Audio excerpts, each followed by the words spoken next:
I'm just going to show you in this video the way I sharpen my chisels. Now, I'm not saying it's the right way or the bloody wrong way. It's just the way I do sharpen my chisels, and I get a good enough edge on them just to do the sort of carpentry work that I do use them for. Now, I find these Japanese chisels are absolutely great. These are a newer one. These are laminated steel. This is brand new.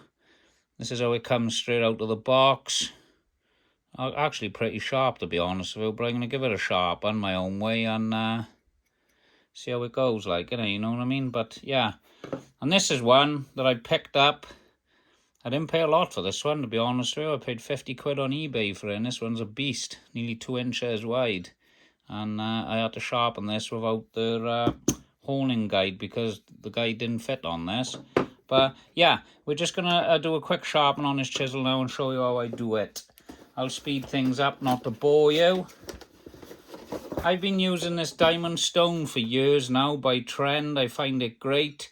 It's got a 300 grit and 1000 grit fine side on there, and I find it great. You just use a bit of lapping oil, job done. So I'll just chuck the owning guide on her now and I'll get ready to do a quick sharpen. Now what I do find with these Japanese chisels is you don't have to do a lot of sharpening. I've got a set of Irwin marble chisels in the van in the front of the house there, and I find they take a hell of a lot of sharpening, especially if you've got a little chip on there. You're sharpening for hours on end, but these things, they just seem to sharpen great. I don't know if it's the way they designed and the way they made and the way the steel is made, but it's absolutely awesome. And I find I don't even need to go to 300 grit on these. I just chuck it straight on 1000 and away to go. So I'll just speed this bit up. Right, so as you can see, we're just setting the chisel now in the honing guide. And that's looking pretty good. There's hardly no light under this. We should get a nice actual bevel on there. It's a bit of a pain in the arse. Just slightly tighten that. So what you're looking for, you're trying to have no light under there, right? So you're just setting your honing guide. I need to eye it in without doing it on camera, mind, because it's dialing it right in. You just want to take a bit off the front of that bevel on the chisel. This one's looking like it's not that square on the front, mind. Don't know if you can see it. Where to is he? Right, anyway, let's not bore you. These sorts of stones, these diamond stones, you get like a lapping fluid. You just put a drop of that on there like so. You're trying to use all of the stone, mind, when you're sharpening. Some people stay to one side and you just place it nice and tight there, right on the front of the bevel. Let me zoom it in a bit for you so you can see. All right. I'll move this into focus, but there, and you're just moving the chisel up and down, keeping pressure on that bevel. Just keep going up and down the stone, moving left and right. I do. I'm trying to keep it as straight as you can, going up and down the stone.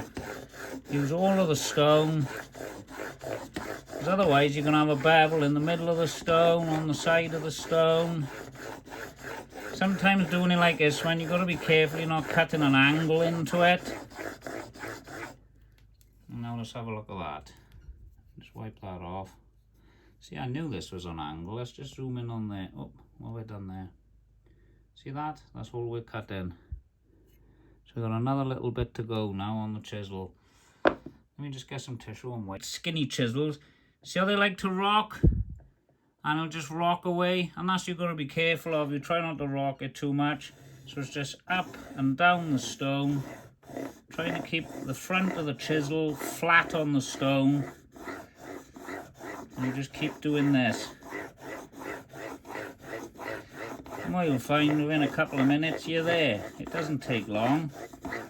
And then, where are we? See? Watch now.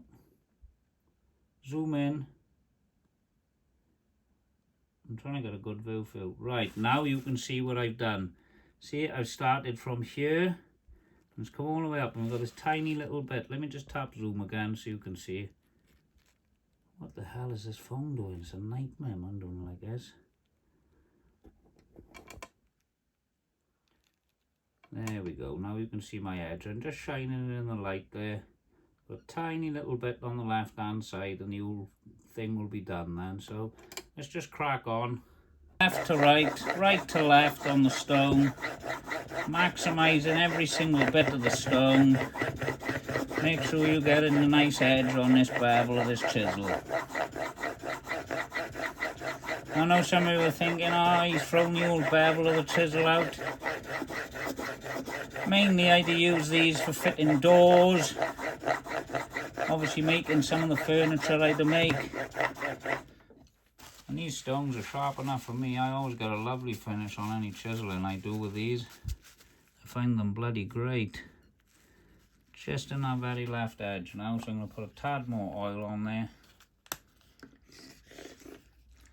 Just to get that edge done. Because this was out, this one was. Right, so there's the edge now. This phone's wobbling a bit. There she is, look, see? So that's the edge we've done now of 1000 grit on the stone. You can just about see the burr as well on the top. So we're just going to take that off now. And then we should be good. And to do that, I just lay it flat on the stone. I just go up and down a couple of times. And that's what I had to do, to wipe that off now. Get a bit of paper now and do the test. But I think that's it. That's the edge I've done on my chisel. See it shining in the light there. There's the back. See all the scratches from the stone on there, but I've just held it on here, kept it flat, and just taken the bevel off. Alright? The burr, sorry, not the bloody bevel. My head's gone. There's a bit of mess under there. See all that? That's all the oil. Right, anyway, I'm going to edit this quite a bit because I'm chatting bollocks. And to finish the edge of your blade off, you get your bit of leather, put your compound on there, and all I do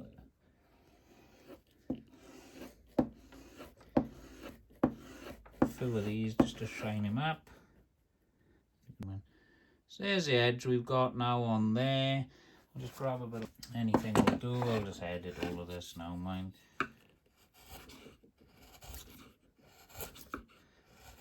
See? She cuts lovely. As you can see, it cuts really nice. Not pressing very hard with it. And all of that is done on our 1000 grit stone. Now obviously you can go whatever grit you want. You can get the water stones and go all the way. I got a bit of oil in there. I'm not bothered by that because that's my cutting edge and that's all that concerns me really. But that's the way I do sharpen anyway, using these Trend diamond stones. I find this great. And you just wipe the oil off once you're done. Off the stone. And then you pop it in your little pouch it comes with, which I find. So thank you for watching my video on Japanese chisels. This is a laminated steel version. They are very easy to sharpen. I find they take an edge really quick. You're not messing around. I do find I had one with a little chip the other day. There's no need to grind. For some reason, you can take material off of these stones so easily, but they just hold an edge for so long. Well worth the investment if you're thinking investing in anything like this. So this is a bit of behind the scenes on my Japanese chisel video. Now as you can see, this is my little setup. I got my workbench, I got my chisels in my Festool Sustainer, and I've also got my little station by here where I just filmed the video. No, sorry, I'm on the wrong side. Here we are. I'm being a bit silly now. So yeah, I'll spin the camera around now just so you can see. So this is behind the scenes on my Japanese video. I just thought I'd show you. This is where I've been working on. We're on the Festool MW1000 workbench, which is going to be all made big at some point this year once I get all of this stuff that I've made actually fitted in my own property. But yeah, I'm going to do another video, as I've said, on the oak plane, doing that. And I've just made this little box. I don't know if I've done a video on this, actually. I think I might have. And I just put all this in a Festool Sustainer. Now, I bought these 2 chisels. These are brand new. And I've owned this one for about 4 years, which I love. This is a lovely Japanese chisel. It says it's only ever been sharpened twice. They actually hold an edge for so long. I know I'm preaching and going on about it, but they're absolutely great. That's a really old one, that. And I do have my hammer in here. And because I went and bloody bought this one the other day, I just stuff it in here like so. And then I got to try and fit this in here now. So what I'm thinking of doing is sinking the hammer in deeper. Having this one on an angle like so. And this one on an angle over there. And they can sit above the hammer then inside the Sustainer. Or I'll just go and get a bloody new one. A new shadow foam, cut it, and get it all fitted with all my chisels in. So I'm not, you know what I mean, I'm just yapping on a bit now.